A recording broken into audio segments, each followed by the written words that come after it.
Tapos ngayon, ang lagay mo, using yung brush na yan, tap, tap, tap, tap. Parang wala. Kuha ka pa.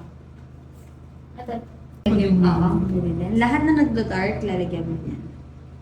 Tapos, yung dito sa inner corner. Yan.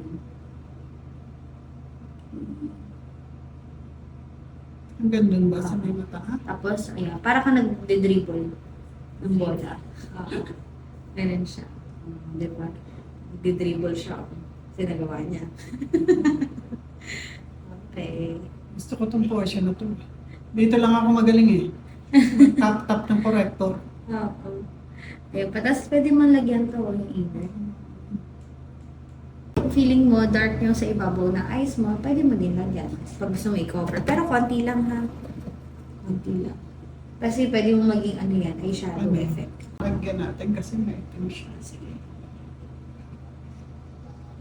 Kaya mo muna yung matuyo, tsaka natin siya yung blend. So, lagyan Itong mo iba? muna yung kabila. Pwede ba lagyan? Ayan, pwede yan. Nagagawa mo naman yan. Yung mga Oo. practice. Kaya lang na napapadami. Hindi mo nakokontrol. Wala akong alam sa basic. Tapos sa inner.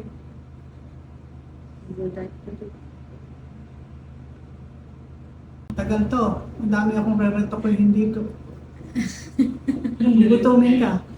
Kailangan yan.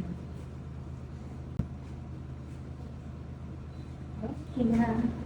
Tapos tsaka mo ngayon lagyan itong mga spots. Mali ang lagay ko yun. Para sobrang dami. Oo. Yan. Yan. Product control, importante din yan kapag nag-apply ka ng makeup. So, pag naparami, magkikiti pa rin. Pag napakonti, hindi naman mako-cover. Ito red. Ayan. So, ngayon, ito, red na siya, no? Pero ito may tuyo ka dito, eh. So, yan. Pwede pa yan ng red. Ng Na orange.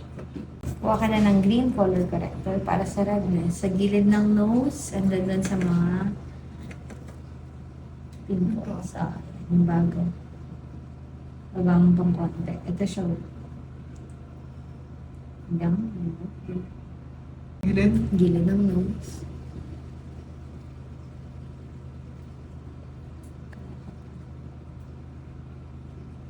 Yun.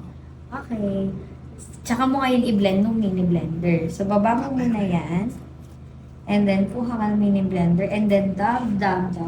Dapat hindi siya yung parang, ginagano mo nga pero nasa skin mo lang. So, dapat tumatalon. Yun.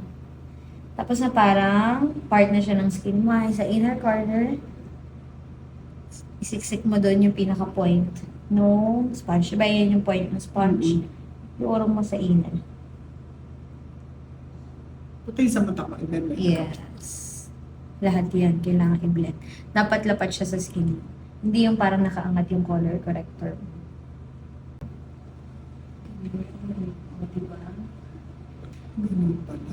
Yan. Okay, tapos stop ka na kasi baka mamaya ma-overblend. Ang nangyari, natanggal naman.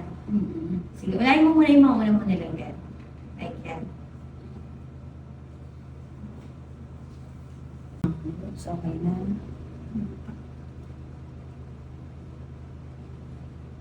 Kabila. Okay na din. Tapos yung chin.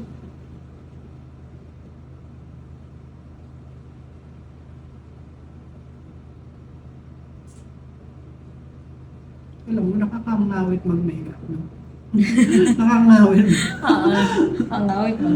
Pero masanay ka na. Oo. Okay, so pag ganyan na siya, alam mo yung parang pasanay itsura niya, stop ka na doon. Wala na siyang buo-buo. Tingnan mo sa mirror. Malinis yung pagkaka-blend. Wala siya yung parang kaninang nakalagay na parang nakadrawing ka na. So ngayon, maglalagay ka na ng same shade concealer. Halimbawa yan, i-cover mo na talaga yung color corrector. After nun, blend ka kaagad. Okay. Hindi ko siya intayin matuyo. Oo. Yan. Kasi pag Doon lang sa portion na to. Oo, Ito lang. sa mo nilagyan Oo. na concealer. Pwede mo baliktarin yung sponge mo para nalalagyan ng color corrector. Baliktarin mo. Yung walang product. Yung, okay. Tapos ngayon, lagay ka ulit. Okay lang na medyo marami. Ang goal mo kasi dyan, ma-cover yung color corrector. Yan. Tapos blend agad. Pwede mo tingnan sa salamin mo na malapit. So, pagtikitin mo, pag kulang, dagdag. Sige, dagdagan mo pa. Pagdagan mo siya. Dati hindi siya magiging pitch. Magiging ano talaga siya. Kakulay mo na talaga.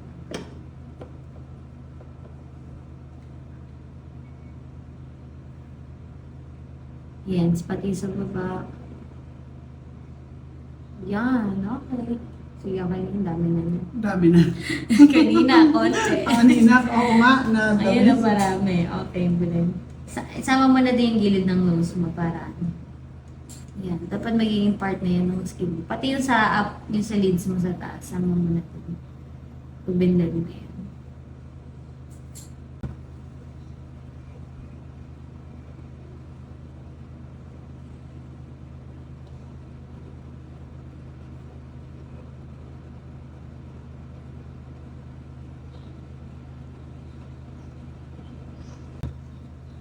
Ayan. Galit at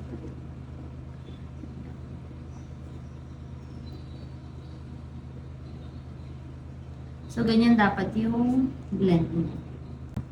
Oo. Okay,